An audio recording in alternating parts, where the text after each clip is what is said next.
సంపద శాశ్వతంగా ఉండడం కావాలా, ఇవాళ ఉండి రేపు వెళ్ళిపోవడం కావాలా?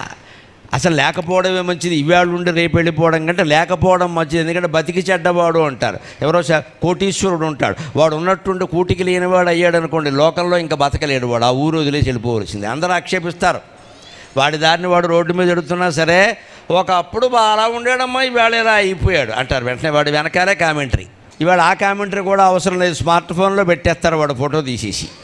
ఏం వ్యాపారం చేసి ఎలా అయ్యాడో కూడా పెట్టేస్తారు. ఇదివరకు పల్లెటూళ్ళలో వాళ్ళకే తెలిసేది, ఆ ఊళ్ళో వాళ్ళకే తెలిసేది, ఆ వీధిలో వాళ్ళకే తెలిసేది. ఇప్పుడు మొత్తం 14 లోకాలకి తెలుస్తుంది విషయం ఇక్కడ ఫేస్బుక్లో కారణంగా.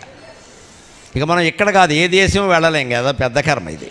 అందుకని పోగొట్టుకోకుండా ఉండాలి సంపదలో అంటే ఆడిన మాట తప్పొద్దు. అంతేకాదు, నిండు సభలో మనల్ని ఏదైనా నిజం చెప్పమంటే నిజం చెప్పాలి, కానీ పక్షపాతంతో మాట్లాడకూడదు. మన వాళ్ళకైతే ఒక రకంగా, వేరే వాళ్ళకైతే ఒక రకంగా మాట్లాడకూడదు. ఇవి నైతిక ఆచారాలు.